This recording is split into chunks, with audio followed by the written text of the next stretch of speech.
राजन हरिणा बंधुरूपिणा ये न मे परिहृतं ते। वंचित हो हम महाराजा, हे भैया हम वंचित हो गए, हम वंचित हो गए हैं। किससे? भगवान से। भगवान ने पूरी लीला स्मरण करते हुए परम धाम को प्रस्थान हो गए हैं। हम भगवान के प्यार से, भगवान के स्नेह से वंचित हो गए हैं।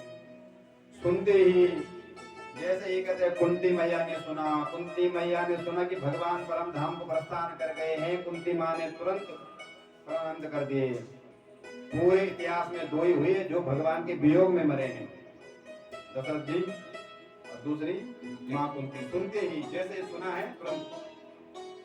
और पांडवों को भी ये वियोग ज्यादा बर्दाश्त हो नहीं पाया। उन्होंने क्या किया, जो वो बेटा हुआ था उत्तरा के गर्भ, जिनका नाम परीक्षित रखा था, उसको ही राजगद्दी, पुत्र को राजगद्दी सौंप दी और स्वर्गारोहण के लिए बद्रिकाश्रम हिमालय की ओर चल पड़े और कालांतर में परम धाम को प्रस्थान कर गए।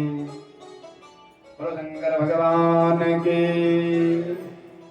अब कहते हैं बड़ी छोटी सी अवस्था में परीक्षित को राजपाट का भार मिल गया। अब परीक्षित ने सोचा कि यदि राजा बने गए हैं तो राजा का दायित्व तो होता है कि पहले देख के तो आए हमारे नगर की सीमाएं कहां तक हैं, नगर में क्या क्या व्यवस्थाएं हैं, जरा देख के आए, चेक करके आए। परीक्षित निकला, भ्रमण के लिए निकला हुआ था। देखता क्या है, रास्ते में चलते चलते एक जगह देखता है एक गाय और उसका एक बछड़ा जिसके 3 पग टूट रखे हैं और उनके पीछे एक धूर्त, एक दुष्ट व्यक्ति गाय को हाँक रहा है, ललकार रहा है, प्रताड़ना दे रहा है, बछड़ा लड़खड़ा रहा है, मां रमा रही है, परंतु उस दुष्ट को कोई दया नहीं आ रही है, वो ताड़ना पे ताड़ना दे रहा है। जैसे ही देखा तुरंत परीक्षित ने पुकार दिया, कौन? हे दुष्ट आप कौन? और हे मां आपका परिचय? तो गाय मां ने कहा मैं धरणी हूं, गो स्वरूप, पृथ्वी गो स्वरूप में, और ये हमारा भगवान। परीक्षित ने तुरंत पहचान ली, यदि आप धरणी हैं तो ये धर्म है। वृषभदेव भगवान धर्म के ही अवतार हैं, धर्म हैं, धर्म ध्वजा। और परीक्षित देखते हुए हैं कि हे मां मैं आप धरणी और धर्म को तो देख पहचान गया हूं, लेकिन ये धरणी और धर्म के पीछे ये धूर्त कौन पड़ा हुआ? और पहले तो कृष्ण भगवान से पूछे कि आपके ये दुर्दशा किसने कर दी है, आपके 3 पांव तोड़ दिए, आपकी ये दुर्दशा किसने की है? वृषभ भगवान बोले प्रभु किसको अपने दुख का कारण मानो? पराये लोग कहते हैं, कोई कहते हैं ग्रह खराब हैं वो झेल रहे हैं, कोई कहते हैं जैसे करनी ऐसी भरनी इसलिए दुख आ रहा है, कोई कहते हैं उसने श्राप दिया शायद उसका फल है, उसकी दुआ काम कर रही है। वृषभ भगवान ने कहा मैं किसी को अपने दुख का दोषी नहीं मानता हूँ। क्यों दुख हो रहा, क्यों मुझे दुख आया है, शायद मेरे कर्म में होगा। तुरंत परीक्षित पहचान के तो आप तो साक्षात धर्म हैं, किसी पे दोषारोपण नहीं कर रहे हैं, अपने ही किए हुए कर्मों को मानते हैं, लेकिन आप साक्षात धर्म है, मैं आपको पहचान किया है, धर्म और धरणी को मैं पहचान गया। क्यों रे धूर्त तेरा परिचय, आप कौन? तलवार निकाले, तुरंत कहते हैं अभी वध करता हूँ। जैसे ही कहते हैं तलवार म्यान से निकाली परीक्षित ने, तुरंत धूर्त कलयुग चरणों में गिर पड़ा, महाराज मेरा नाम कलयुग है। परीक्षित ने कहा क्यों रे कलयुग, तू मेरे राज्य में प्रवेश कैसा हुआ तेरा? कलयुग ने कहा महाराज ये तो सृष्टि कर्म है, भगवान धराधाम स्मरण कर निकल गए, द्वापर वहीं खत्म हो गया, अब हमारी बारी। परीक्षित ने कहा मैं तो रहने नहीं दूंगा, तलवार उठाते ही परीक्षित ने, कलयुग ने कहा महाराज आप मेरे दोष देख रहे हैं, मेरे अंदर एक गुण भी है। क्या गुण है? यत् फलम नास्ति तपसा न योगेन समाधिनम तत् फलम लभते सम्यक् कलोकेरेण भासितम। यत् फलम नास्ति तपसा, जो हजारों वर्ष की तपस्या जो फल आपको नहीं मिलता है, कंदराओं बैठ करके जो फल आपको नहीं मिल सकता है, बड़े बड़े अश्वमेध यज्ञ करने से जो फल आपको नहीं मिलता है, वो कलयुग कह रहा है कि वो मैं केवल कलयुग में हरि नाम, केवल भगवान नाम चिंतन मात्र से आप जन को जीव को दे देता हूँ। जीवों का उद्धार कलयुग में केवल भगवान नाम संकीर्तन के माध्यम से कर लेता हूँ, ये मेरा गुण है। परीक्षित को कहते हैं कलयुग का गुण तो बड़ा अच्छा लगा, तो दया आ गई, कह रहे ठीक है तुझे 4 कमरे दे देते हैं, दूतम पानम स्त्रिया सोनम यत्रा धर्म चतुर्विधा। परीक्षित ने कहा देख कलयुग आप 4 स्थान में रह सकते हैं, दूता पानम स्त्रिया सोनम, जहाँ जुआरी लोग रहते हैं, जहाँ शराबी लोग रहते हो, जहाँ लंपट लोग रहते हैं, जहाँ बेबिचारे लोग रहते हो, और जहाँ पर अन्याय का धन हो, इस जगह तेरा वास है, ये 4 कमरे तेरे दे देते हैं, यहाँ पर खूब रहे, इसके अलावा कहीं घुसने का प्रयास मत करना। कलयुग ने कहा महाराज आपने तो बेकार कमरे दे दिए, एक बढ़िया सा रूम दे दो जो मेरा डाइनिंग रूम बन जाए। पुनः याचना की, परीक्षित ने कहा क्या चाहिए, कौन सा रूम चाहिए।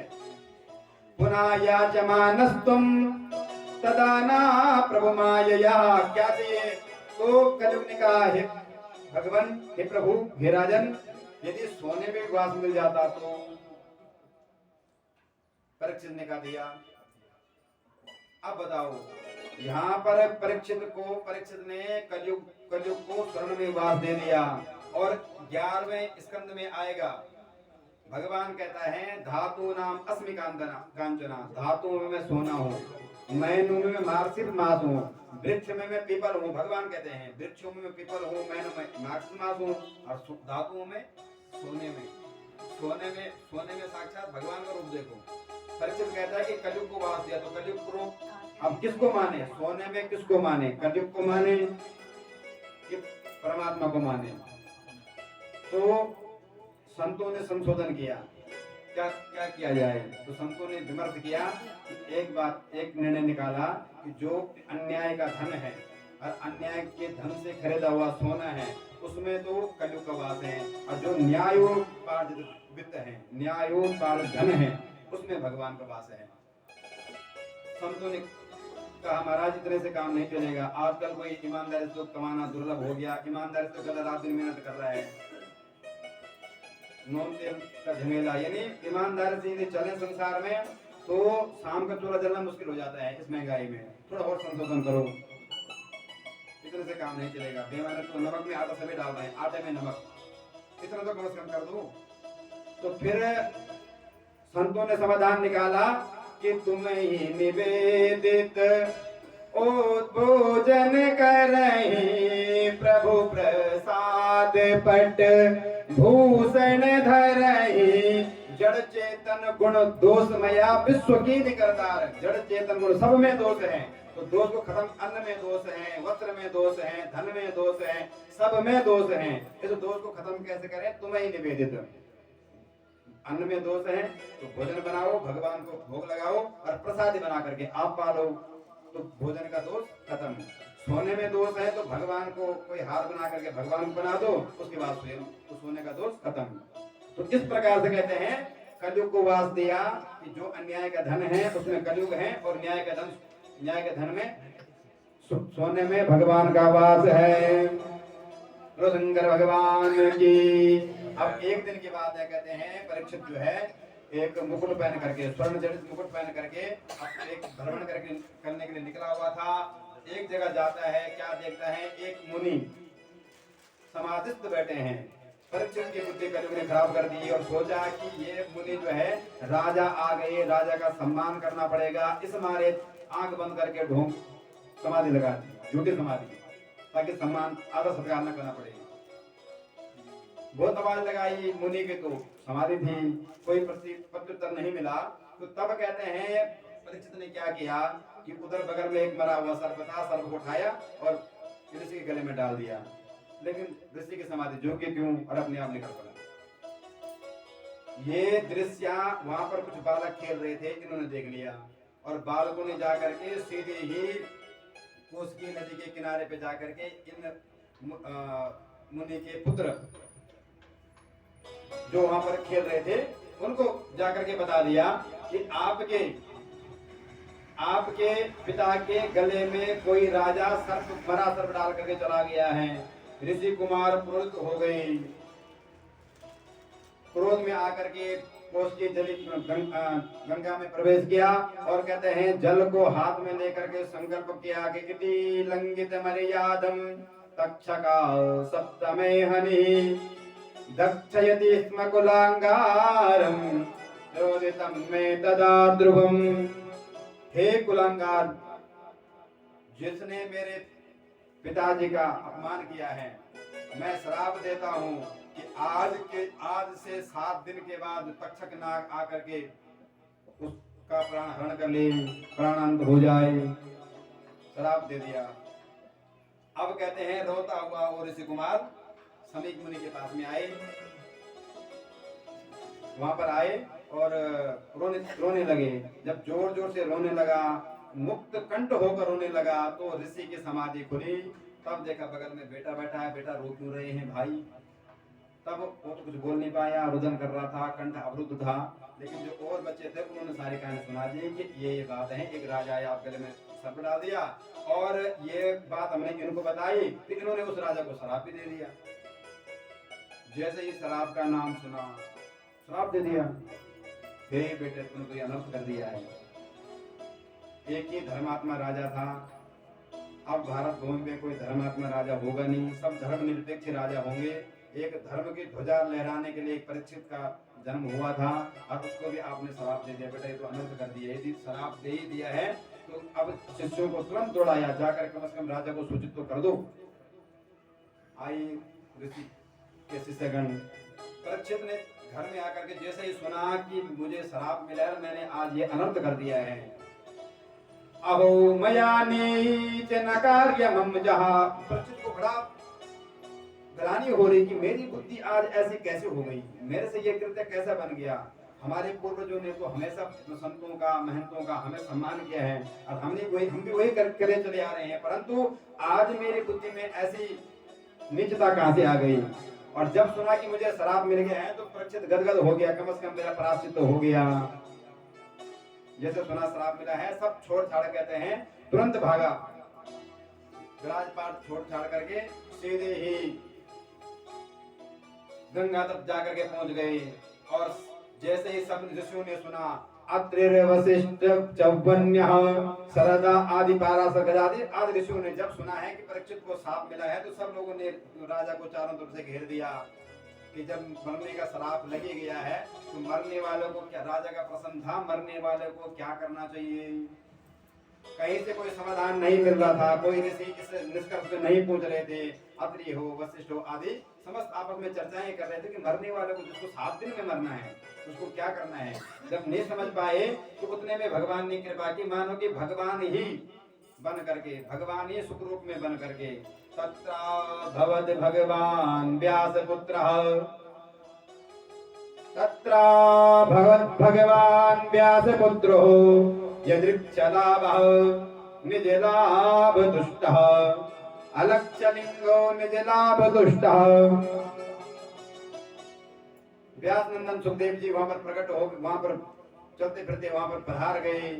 जैसे ऋषियों ने व्यास नंदन सुखदेव भगवान को आते हुए देखा, सभी ऋषि लोग खड़े हो गए, व्यास नंदन सुखदेव जी को प्रणाम किया।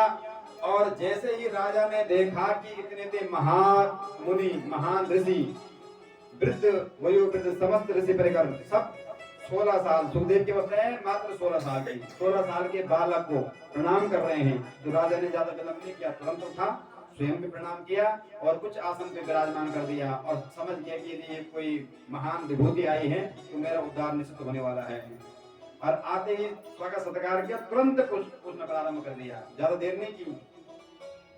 तुरंत परीक्षित कहते हैं, येषां संस्मरणात् पुंसां सत्या शुद्ध्यन्ति वै गृहा किं पुनर्भव परसपाद शोचानभि अतः प्रियच्छामि संसिद्धिं योगिनां परमं गुरुं पुरुषस्य यत् कार्यं निर्यामानस्य सर्वदा। तुरंत पूछते हैं, प्रभु आपके दर्शन तो तभी होते हैं जब भगवान कृपा करते हैं, हमारे भाग्य के उदय होते हैं, तब जैसे आप जैसे संतों के दर्शन हमें प्राप्त होते हैं।